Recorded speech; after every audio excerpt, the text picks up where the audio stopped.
Bienvenue et suivez-moi.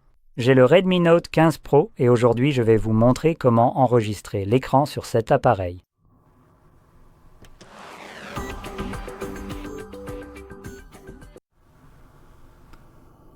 Pour commencer, vous devrez faire glisser votre doigt vers le bas depuis le coin supérieur droit de l'écran. Cela fera apparaître nos raccourcis. Et quelque part ici, vous devriez pouvoir trouver l'enregistrement d'écran. Je pense que c'est ce raccourci pour moi. Juste ici, c'est une petite caméra. Si vous ne le voyez pas, vous pouvez cliquer juste ici sur le bouton Modifier. Et à partir de là, tout ce qui a un petit plus vert peut être ajouté. Donc, si vous ne voyez pas votre enregistreur d'écran, vous pouvez simplement l'ajouter à partir d'ici, comme ceci. Et en plus, comme vous pouvez le voir ici, nous avons des étiquettes pour ces raccourcis. Si vous souhaitez les garder dans le panneau lorsque nous faisons glisser vers le bas, vous pouvez activer cette option ici et cela conservera les étiquettes. Pour les raccourcis ici.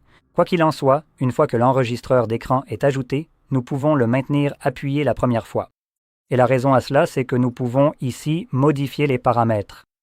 Nous avons donc des options comme la résolution qui est réglée sur la plus élevée, proche du 1080p.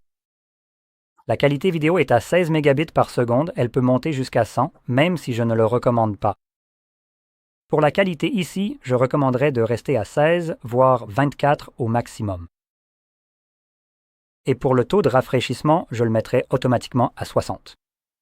60, je considère que c'est le juste milieu. Aller au-delà est un peu superflu, surtout si vous prévoyez de mettre la vidéo en ligne quelque part. Si vous voulez l'utiliser pour tout type d'usage, vous pouvez enregistrer à 90, mais pour le partage sur les réseaux sociaux, par exemple, si vous enregistrez à des fréquences d'image plus élevées, elles seront réduites pour correspondre à 60, car c'est ce qu'utilisent pratiquement tous les réseaux sociaux. Gardez donc cela à l'esprit que cela pourrait être superflu. Et en augmentant le débit binaire, ou plutôt la fréquence d'image, comme celle-ci est ensuite réduite, cela réduit aussi le débit binaire. Vous pouvez imaginer cela comme un débit binaire attribué à chaque image. Donc si vous avez par exemple 3 images par seconde, prenons un chiffre bas pour que ce soit très simple, mathématiquement, 3 images par seconde au lieu de 60, n'est-ce pas? Et vous enregistrez à 1 mégabit au lieu de 16. Donc si vous le téléchargez sur les réseaux sociaux, mais que les réseaux sociaux n'utilisent pas 3, ils en utilisent 2. Eh bien, cela supprime un tiers de l'image. Donc maintenant, au lieu que votre vidéo ait une qualité de 1 mégabit, elle n'a en réalité que 0,7.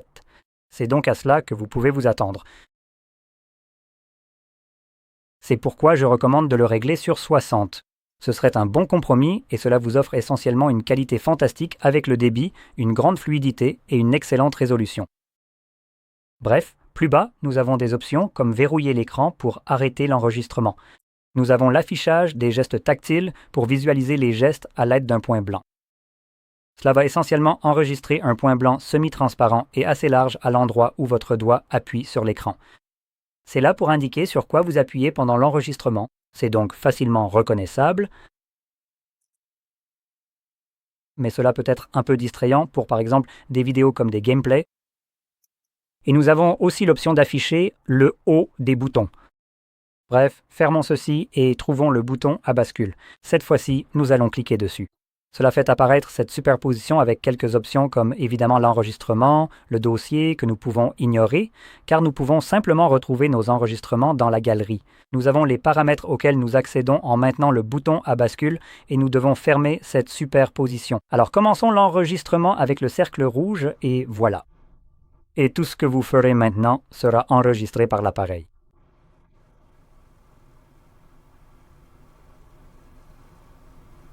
Je veux aussi montrer certaines choses qui ne seront pas enregistrées, comme cette abomination de déchets.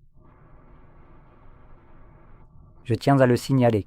C'est la première fois que cette application est ouverte. Je n'ai jamais eu et je n'ai toujours pas de compte Netflix, donc je ne suis même pas connecté. Et comme c'était la première ouverture et que cette application était ouverte, vous avez pu voir qu'il n'y avait aucune fenêtre pop-up pour accepter quoi que ce soit ou ce genre de choses, autoriser ou faire quoi que ce soit. Je le souligne parce que, sur un enregistrement, cela aura un peu d'importance.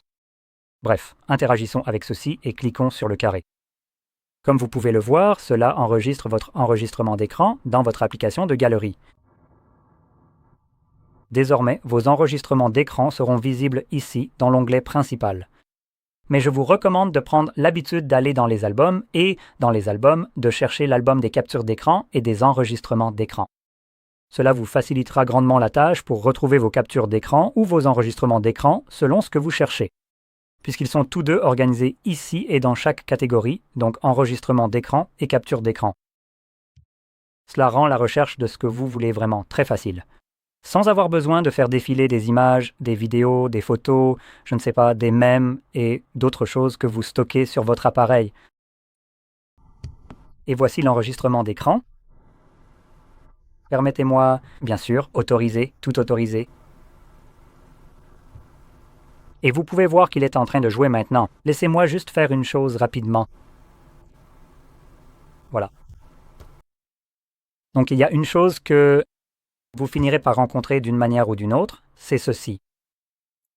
Alors, ceci sera une fonctionnalité d'Android qui permet aux applications, en gros, de vous empêcher d'utiliser votre appareil comme vous le souhaitez. Maintenant, cette fonctionnalité est en réalité conçue pour protéger la vie privée et la sécurité de l'utilisateur. Mais en voyant cela, vous sentez-vous en sécurité et protégé? Parce que moi, franchement, pas du tout. Quand une application que je n'ai même pas installée a plus de contrôle sur mon téléphone que moi-même, maintenant, pour mettre ça en perspective, par exemple, dans certains cas, cela peut être utile, les applications bancaires utilisent cette fonctionnalité pour bloquer les enregistrements d'écran ou les captures d'écran et elles le font pour protéger votre argent. Donc, je considère que c'est très utile. Et, dans une situation hypothétique, si jamais vous aviez un type de malware sur votre appareil qui utiliserait des captures d'écran ou des enregistrements d'écran pour essayer de voir quel code PIN ou mot de passe vous utilisez pour accéder à votre banque, vous pouvez imaginer à quel point cela serait préjudiciable à la sécurité de votre compte bancaire. C'est pour cette raison que les banques bloquent cette fonctionnalité. Et, eh bien, c'est une bonne chose pour vous. Mais les banques vous donnent aussi d'autres options pour généralement capturer ce que vous vouliez, ce qui serait typiquement une confirmation de paiement. Et vous pouvez toujours simplement télécharger une confirmation de paiement grâce à ces 3 petits points que vous voyez habituellement, comme ceci. Et là-dedans, vous aurez l'option de télécharger une confirmation PDF de l'opération.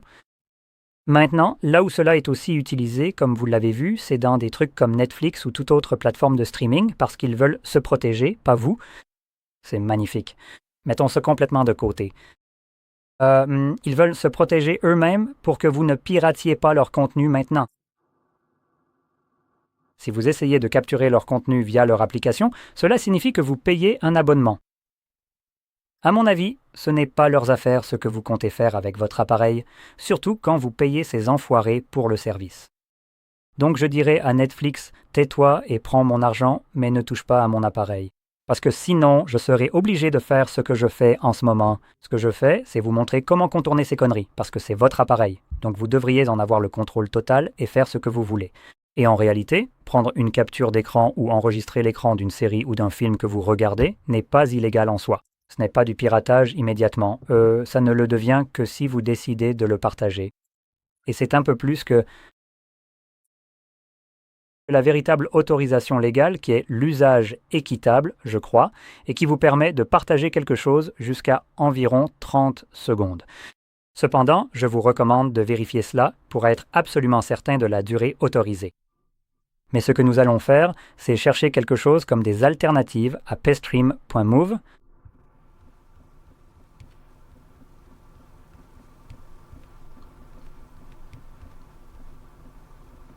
Voilà. La raison pour laquelle nous cherchons des alternatives à des sites obscurs, c'est parce que c'est le site que j'utilisais pour montrer dans les vidéos, mais il a été supprimé. Au lieu de vous montrer un autre site web que vous pourriez utiliser et qui fonctionnerait exactement de la même manière, mais qui, potentiellement, au moment où vous regardez cette vidéo, ne fonctionne peut-être même plus, ce que je fais maintenant, c'est simplement vous apprendre comment trouver n'importe quel autre site de ce genre. Donc, quand l'un d'eux est supprimé, vous savez comment en chercher un autre. Vous connaissez le principe. Apprends à un homme à pêcher, il mangera toute sa vie. Donc, peu importe les réclamations pour droits d'auteur que ces sites reçoivent, ça ne vous dérange pas le moins du monde parce que vous pouvez en trouver un nouveau qui fait exactement la même chose. Donc, comme je l'ai dit, c'était l'un des sites que j'utilisais pour montrer, mais qui n'est plus en service, même si les informations derrière restent valables. Et je recommande vraiment cette méthode de recherche ou toute recherche similaire parce que vous pouvez faire d'autres choses, comme par exemple chercher des alternatives gratuites à Netflix ou Apple TV ou tout autre service de ce genre. J'utilise la recherche Google pour ça, non pas parce qu'elle est supérieure, mais parce que Google nous donne en fait des résultats provenant de Reddit, ce qui n'est pas le cas avec tous les autres moteurs de recherche. Donc, afin d'obtenir des résultats très similaires dans vos recherches, je recommande d'utiliser Google pour cette tâche spécifique. Et vous pouvez le voir juste ici. Nous avons Reddit comme résultat, et si nous allons ici, vous pouvez voir que nous obtenons des liens vers différents sites qui fonctionnent tous de la même manière que Pstream. Maintenant, certains sont moins bons, d'autres sont meilleurs. Le premier qui est listé là, le Legacy Ethermom, ne regardez pas celui-là. Ethermom, d'après mes tests. A l'audace de vous ouvrir une nouvelle publicité dans un onglet chaque fois que vous cliquez sur un affichage. Franchement, je ne peux rien imaginer de plus agaçant que d'essayer de cliquer sur quelque chose et d'être redirigé vers un nouvel onglet avec une pub sur un contenu protégé par des droits d'auteur.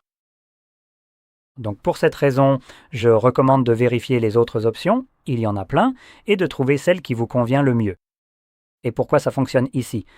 La raison pour laquelle vous pouvez faire des captures d'écran ou enregistrer l'écran, c'est parce que cela fonctionne via un navigateur. De plus, aucun de ces sites ne nécessite de compte, ou ne devrait en nécessiter, ni aucun type d'abonnement. Donc si vous tombez sur un site qui en demande un, trouvez-en un autre. Et comme cela va être lu dans le navigateur, vous pouvez capturer autant que vous le souhaitez. Maintenant, pour des raisons légales, je tiens à préciser, juste pour que vous sachiez de quoi il s'agit. Autant que je le comprenne, je ne suis pas avocat, je préfère le préciser. Capturer du contenu de cette manière relève de l'usage équitable, donc les captures d'écran devraient être autorisées. Les enregistrements d'écran sont permis jusqu'à, je crois, 30 secondes. Et seulement si vous payez pour le contenu, c'est-à-dire, par exemple, si vous essayez de capturer, je ne sais pas, Stranger Things par exemple, et que vous payez un abonnement Netflix, mais que vous ne pouvez pas le capturer sur Netflix. Vous pouvez aller ici et vous devriez être en règle légalement parce que vous payez pour le contenu. Vous le regardez depuis une autre source. Mais si vous ne payez pas pour le contenu, cela serait en fait considéré comme du piratage. Or, le piratage ne consiste pas seulement à partager, c'est en fait partager et regarder.